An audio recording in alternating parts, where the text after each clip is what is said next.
Hi friends, మనకి AP EAMCET results అయితే release అయ్యాయి కదా. ప్రతి ఒక్కళ్ళు మీ ర్యాంక్ కార్డ్‌ని 6-10 ప్రింట్‌ఔట్స్ అయితే తీసుకొని రెడీగా ఉంచుకోండి. ఎందుకంటే మనకి కౌన్సెలింగ్‌కి ర్యాంక్ కార్డ్ అనేది మెయిన్ డాక్యుమెంట్. సో, నేను మీకు ఇంకొక వీడియోలో కౌన్సెలింగ్ ప్రాసెస్ ఏంటి, కౌన్సెలింగ్‌కి కావాల్సిన రిక్వైర్డ్ డాక్యుమెంట్స్ ఏంటి, ఇవన్నీ ఛానల్‌లో వీడియోస్ అయితే అప్లోడ్ చేస్తాను. సో, నేను మీకు ఈ వీడియోలో మీ ర్యాంక్ కార్డ్ పీడిఎఫ్ ఫార్మాట్‌లో without using any website step by step ఎలా డౌన్‌లోడ్ చేసుకోవాలో చూపిస్తాను. సో, వీడియోని స్కిప్ చేయకండి. ఈ వీడియోని మీ ఫ్రెండ్స్‌కి కూడా షేర్ చేసి వాళ్ళు కూడా ఈ ఇన్ఫోని మిస్ అవ్వకుండా అయితే చూడండి. మీ మొబైల్‌లో వాట్సాప్ గవర్నెన్స్ సర్వీస్ నంబర్‌నైతే సేవ్ చేసుకొని వాట్సాప్ ఓపెన్ చేసి వాళ్ళకి హాయ్ అని మెసేజ్ చేస్తే వాళ్ళు సర్వీసెస్ అనేవి ప్రొవైడ్ చేస్తారు మనకి. సో, వాళ్ళ నుండి ఈ విధంగా మెసేజ్ వస్తది. ఆ మెసేజ్‌లో కింద చూస్ సర్వీస్ ఆప్షన్ ఉంది కదా. దాని మీద అయితే క్లిక్ చేయండి. క్లిక్ చేస్తే మనకి సర్వీసెస్ అనేవి ఓపెన్ అవుతాయి. ఇందులో ఎడ్యుకేషనల్ సర్వీస్ ఆప్షన్ అయితే క్లిక్ చేయండి.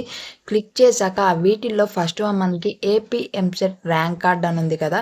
సో, దాని మీద అయితే క్లిక్ చేసి మీ రిజిస్ట్రేషన్ నెంబర్ అలానే మీ ఎంసెట్ హాల్ టికెట్ నెంబర్ అనేది ఎంటర్ చేసి మీ స్ట్రీమ్ అనేది సెలెక్ట్ చేసుకోవాలి. ఎంపీసీనా, బైపీసీనా అనేది సెలెక్ట్ చేసుకొని కింద కన్ఫర్మ్ ఆప్షన్ ఉంది కదా.